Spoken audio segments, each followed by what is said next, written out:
Part 2 के साथ आपके सामने हाज़िर हूँ। मैं पार्ट 2 में औरतों के मसाइल के बारे में बात करूँगा, जिसमें उनके जिनसी मसाइल भी हैं, दिमागी मसाइल जो आप कह सकते हैं, ज़हनी मसाइल जो होते हैं, और डिफरेंट मसाइल के बारे में बात होगी।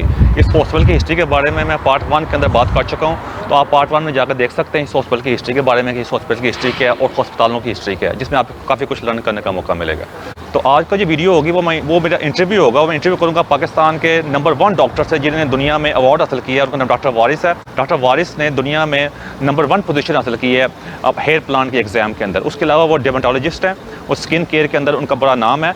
उनके साथ मेरा जो इंटरव्यू होगा वो जूम के ऊपर होगा, वीडियो पे इंटरव्यू होगा, क्योंकि वो पाकिस्तान में है और मैं इंग्लैंड में हूँ। और ये पाकिस्तान की सोशल मीडिया हिस्ट्री का, आप कहते हैं मेन स्ट्रीम मीडिया हिस्ट्री का पहला इंटरव्यू है, जिसमें इस बारे में खुलकर बात होगी और लोगों की आगाही मिलेगी इसके बारे में। इंटरव्यू की तरफ लेकर चलता हूँ, जिसमें आपको आपके सवालों के जवाब मिलेंगे।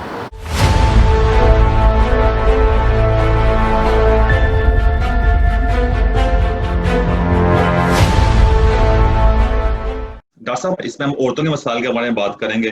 खास तौर पर वो औरतें जो यंग हैं, उसके बाद शादी के बाद के मसाइल जो होते हैं, तो उसमें नंबर 1 जो मसला होता है वो स्किन के मसले हैं। स्किन के मसले वैसे मर्दों के भी हैं, लेकिन औरतों को इसलिए कि वो सेंसिटिव होती हैं शादी के वक्त, उनके बारे में ज्यादा कहते हैं, आप कहते हैं माइक्रोस्कोप उनके पास ज्यादा होता है। उसमें जो फेयर एंड लवली जो क्रीम है, फेयर लवली क्रीम के बारे में रिसर्च चाहिए कि वो इंडिया पाकिस्तान में सबसे ज्यादा इस्तेमाल होने वाली क्रीम है। इतनी पूरी अफ्रीका में इस्तेमाल नहीं होती जितनी हमारे मुल्क में होती है, क्योंकि गोरे रंग का हमें एक ऑब्सेशन है। वैसे हमारे कुरान का में अल्लाह ताला ने बयान कर दिया कि किसी गोरे को काले पे कोई फोकत हासिल नहीं है, लेकिन फिर भी हमने वो पढ़ते भी हैं लेकिन उस पर अमल नहीं करते। दूसरे जो जिल्द के वैसे मसाइल भी रहते हैं, तो उसके बारे में मैं आपसे दरख्वास्त है कि इसके बारे में आप थोड़ी बात करें प्लीज। एक इंतहाई अहम मौजू की तरफ सवाल किया है कि हमारे माशरे में गोरे रंग का इतना क्रेज क्यों है। तो मैं ये कहूँगा कि इसकी बुनियादी वजह डिमांड है, और वो डिमांड है लड़के की वालदा की तरफ से और बहनों की तरफ से। चाहे लड़के के घर वाले खुद काले रंग के हों, लेकिन उनकी डिमांड ये होती है कि हमने गोरी बहू लेके आनी है ताकि सारे लोगों को पता लग जाए कि जी बड़ी खूबसूरत दुल्हन लेके आए हैं। तो इसलिए कोई और चीज पे उनका फोकस नहीं होता, उनका फोकस जिल्द की रंगत और बालों पे होता है, जिसकी वजह से चूंकि डिमांड वही हाई है सफेद रंग की, उसके नतीजे में डेस्परेट होके लड़कियां यंग एज में ही उन क्रीमों का इस्तेमाल करती हैं कि जो उनकी रंगत को सफेद कर सकती हैं। लेकिन बदकिस्मती से उन क्रीमों के साइड इफेक्ट बहुत ज्यादा होते हैं। वो रंग तो गोरा बाज दफा कर देती हैं, लेकिन उसके नतीजे में चेहरे पे दाने निकल आते हैं, उसके नतीजे में चेहरे पे बाल आ जाते हैं, उसके नतीजे में और बेताशा मसाइल का वो सामना करती हैं। तो मेरा मैसेज ये है, स्पेशली लड़के की वालदा को, बहनों को और तमाम मुआशरे को, कि जिल्द की रंगत अहम नहीं है, जिल्द की सेहत ज्यादा अहम है, बालों की सेहत ज्यादा अहम है, इंसान की सेहत ज्यादा अहम है। और खूबसूरती इंसान की अंदर की जब खूबसूरती है वो ज्यादा अहम है। जिस वक्त इंसान अंदर से खूबसूरत होगा, वो खुश इखलाक होगा, वो बाकिरदार होगा, तो उसकी खूबसूरती ऑटोमेटिकली झलकेगी। जब तक हम अपनी सोसाइटी के मेयार तब्दील नहीं करते, हमने एक गोरे को जब ज्यादा अहमियत देनी है, तो वो जाहिर बात है फिर लड़कियां सारी बेचारी उसी काम पे लगेंगी और वो अपना नुकसान कर लेती हैं। तो यहां मेरा यही मैसेज होगा कि आप जिल्द की सेहत पे तवज्जो दें, ना कि उसकी रंगत पे तवज्जो दें। Thank you very much doctor साहब। अब मेरा दूसरा सवाल जो है वो मैं छोटा था तो मैं अक्सर अखबार पढ़ता था, जिसमें डिफरेंट अखबार भी शामिल हैं। तो उसमें अखबार में ना तीसरे चौथे पेज के ऊपर ना अक्सर एडवर्टाइजमेंट आई होती थी, तो क्वेश्चन आंसर होते थे, जिसमें औरतें वगैरह भी, मर्द भी इस क्वेश्चन करते थे हकीम से। तो वो अक्सर ना औरतों के अक्सर क्वेश्चन यही होते थे कि वो बहुत कमजोर हैं, और कॉलेज में लड़कियां उनको वो लड़का लड़का कह के छेड़ती हैं, निस्वानी हुस्न की कमी है उनके अंदर, वाटर वगैरह डिस्चार्ज वगैरह भी उनका होता है, जिसकी वजह से वो ना उनके बड़ी ज़हनी मसाइल का शिकार है। तो उसकी वजह से भी वो अक्सर किसी से बात भी नहीं कर सकती। अब तो काफी अवेयरनेस वैसे आ गई है, लेकिन फिर भी हमारा पाकिस्तान जो है सिर्फ लाहौर इस्लामाबाद कराची तो नहीं है, पूरा पाकिस्तान इतना बड़ा है। अभी भी बहुत इलाके ऐसे हैं जिसमें औरतें पहली तरह जिंदगी गुजार रही हैं, बात नहीं कर सकती। तो इस बारे में डॉक्टर साहब आप क्या कहेंगे प्लीज। इसमें मैं ये कहूंगा जी कि इंसान का सबसे पहले हमने, औरतें या मर्द बहसीत पहले इंसान के, हमारी जो शक्लो शुबाहत है, हमारा जो जिस्मानी साख्त है, हमारा कद काट है, हमारी आंखों का रंग है, हमारे बालों का रंग है, इसका बुनियादी तौर पे ताल्लुक आपके जीन से है, आपके वालदैन की साख से है। जिस तरह के दो वालदैन हैं उसके मिलाप से बच्चे ने पैदा होना है। तो पहले ये समझ लें कि आपका जो कद काट है, आपकी जो जिस्मानी साख्त है, ये आपके वालदैन की वजह से है। पहला फैक्टर ये है, अगर एक वालदा है उसका निस्वानी हुस्न ज्यादा है तो बेटी के चांस ज्यादातर यही है कि उसका निस्वानी हुस्न ज्यादा होगा, उसका कद काठ वैसा होगा, रंग वैसा होगा। सबसे इंपॉर्टेंट फैक्टर ये है। इसमें दूसरा जो फैक्टर है वो है सेहत, जिस्मानी सेहत। अब हमारे यहाँ पे बुनियादी तौर पे चूंकि सेहत के मुतालिक आगाही नहीं है, ज्यादातर हमारे यहाँ दो किस्म के लोग पाए जाते हैं, जो या तो बहुत ज्यादा खाते हैं, जो आया खा गए, उस ज्यादा खाने के नतीजे में वो भारी भरकम हो जाते हैं, उनके जिस्म के तमाम अज्जा भारी हो जाते हैं। तो या दूसरे वो लोग हैं जो बिल्कुल ही कुछ नहीं खाते, वो कहते हैं हम डाइटिंग पे हैं। ये दोनों बिल्कुल गलत कॉन्सेप्ट है। मेरा यहाँ मैसेज ये है कि अल्लाह पाक ने आपको जिन वालदैन के घर पैदा किया वो आपकी तकदीर है, उसको आप नहीं बदल सकते। लेकिन आपके पास जो तदबीर है वो ये है कि आप हेल्दी और बैलेंस खाना खाएं, आप वर्जिश करें, एक्सरसाइज करें, तीसरा 8 घंटे की नींद पूरी करें।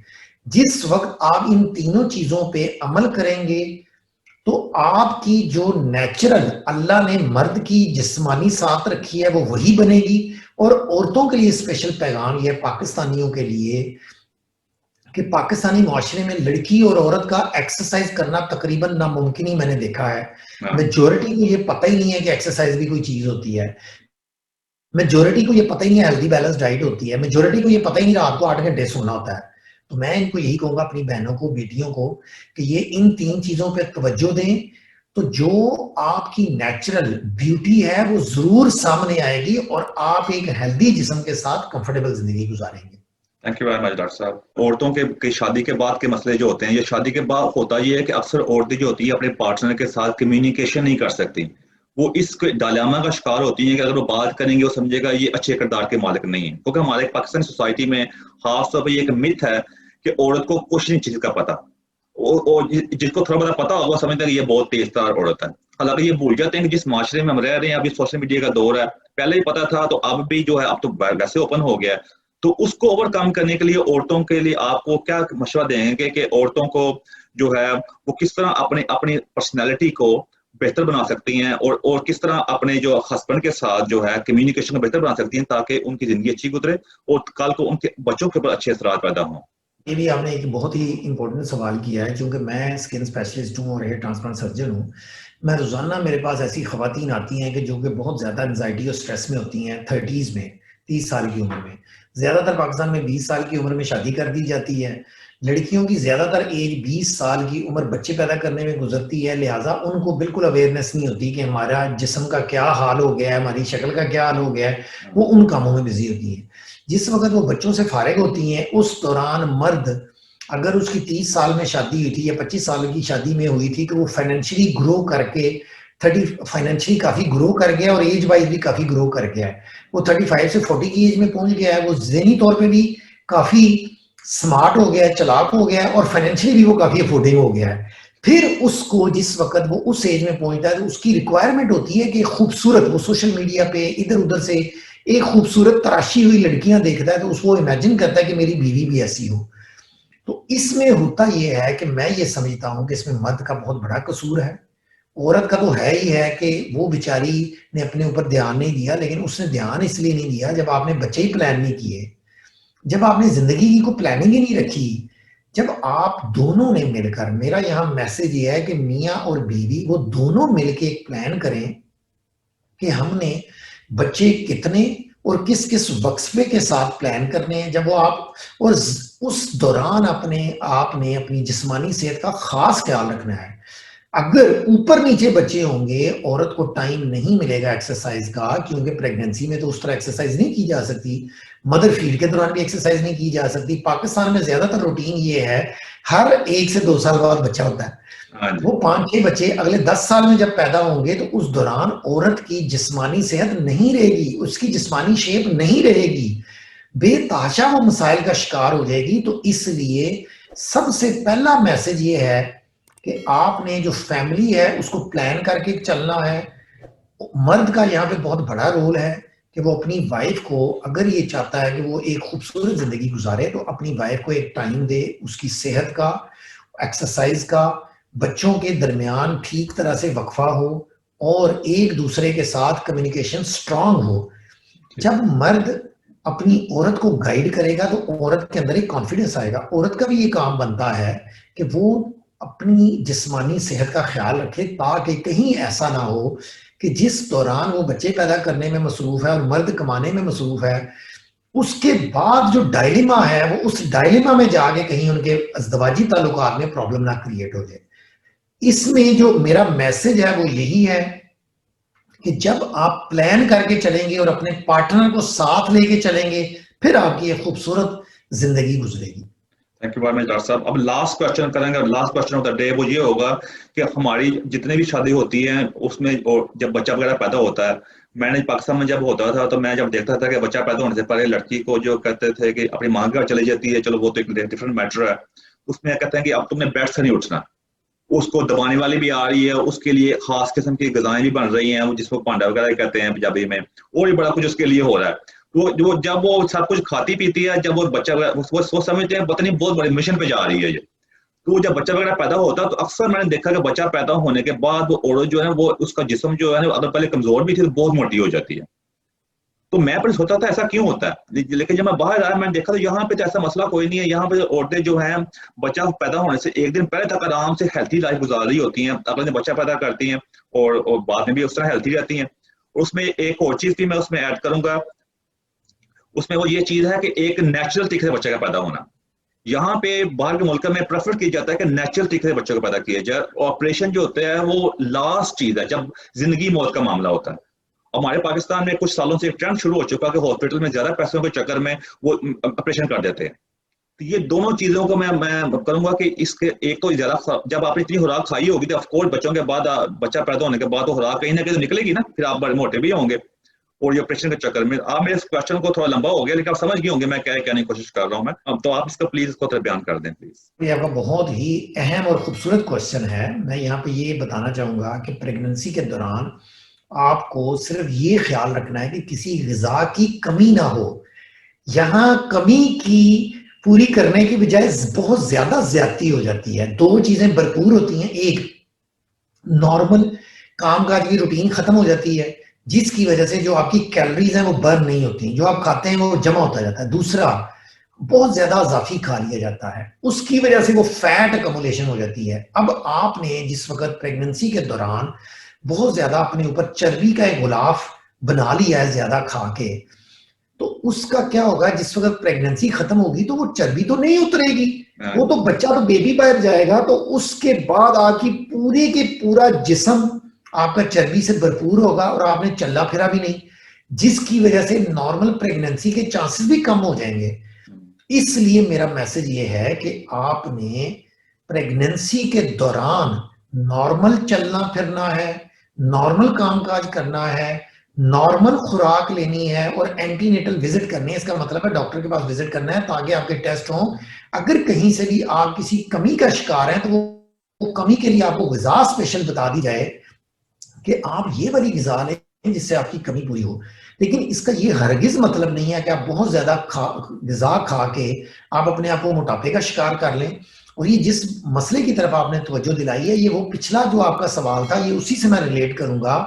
फिर तो जाहिर बात है, जब आप इतना कुछ खाएंगे, काम भी कोई नहीं करेंगे, आप मोटापे का शिकार होंगे, फिर आगे बच्चे को आपने फीड करना है 2 साल तक, तो आप फिर वो मोटापा तो नहीं उतरेगा, तो आप डेफिनेटली डिसफिगरमेंट की तरफ या आप जिस्मानी बदसूरती की तरफ चले जाएंगे। तो ये मेरा मैसेज है कि प्रेगनेंसी के दौरान आपने रोजाना के मामूलात के मुताबिक कामकाज करना है, आपने ग़िज़ाई जो हेल्दी और बैलेंस डाइट लेनी है और हल्की फुल्की बल्कि एक्सरसाइज भी करनी है आपके डॉक्टर के मशवरे के साथ। नेचुरल बच्चा उस वक्त पैदा होता है जब आपके तमाम मामूलात नॉर्मल होंगे। जब आप बिस्तर से या बेड से नीचे नहीं उतरेंगे, आप बेड से नीचे नहीं उतरेंगे, आपके जिस्म में चर्बी इकट्ठी हो जाएगी, आपका बच्चा नॉर्मल पोजीशन चेंज नहीं करेगा। जब आप काम काज करते हैं तो बच्चा नॉर्मल अपनी पोजीशन चेंज करता रहता है, आपकी बॉडी हेल्दी और एक्टिव रहती है, आपके मसल्स एक्टिव रहते हैं, तो ड्यूरिंग चाइल्ड बर्थ आपकी बॉडी नॉर्मल एक्ट करती है। लेकिन जिस वक्त आपने अपने मसल्स को यूज नहीं किया, और मैं सारे लोगों को एक बात समझा दूं कि हमारी बॉडी की ये सलाहियत मौजूद है कि अगर आप इसको इस्तेमाल करते रहेंगे तो ये एक्टिव रहेगी, अगर आप बॉडी को इस्तेमाल नहीं करेंगे तो ये कमजोर हो जाएगी। अगर आप प्रेगनेंसी के दौरान नॉर्मल कामकाज नहीं करेंगे तो आपकी बॉडी के मसल, स्पेशली पेल्विस के निचले हिस्से के, टांगें, आपका दरमियान वाला धड़, ये कमजोर हो जाएगा, तो नॉर्मल बच्चा पैदा करने की सलाहियत कम हो जाती है। और जिस वक्त आप डॉक्टर को फोर्स करेंगे कि जी आप, मुझे दर्द ना हो, आप नॉर्मल लेबर की तरफ नहीं जाएंगे, तो आजकल ये ट्रेंड बन चुका है औरतों में कि जी हमने दर्द नहीं लेनी, हमारा ऑपरेशन करके बच्चा पैदा कर दें, तो फिर उससे बहुत ज्यादा आगे मसाइल का शिकार होती हैं खवातीन। तो बेस्ट यही है कि आप नॉर्मल हेल्दी लाइफ गुजारेंगे प्रेगनेंसी के दौरान, तो आपका नॉर्मल डिलीवरी होगी। Thank you very much doctor साहब, बहुत बहुत शुक्रिया। इसके साथ ही सारे सवालात और आपके, मेरे ख्याल है कि जितने भी लोग सुन रहे होंगे उनको काफी कुछ लर्न करने का मौका मिलेगा और उन्होंने काफी कुछ लर्न भी किया होगा। Most welcome. आखिर में आपको मैं कहूँगा, मुझे उम्मीद है आपको वीडियो पसंद आई होगी। अगर वीडियो में कोई ऐसी बात है जो मैं आपको पसंद नहीं आई, मैं उससे मदद चाहता हूँ मैं। Thank you very much.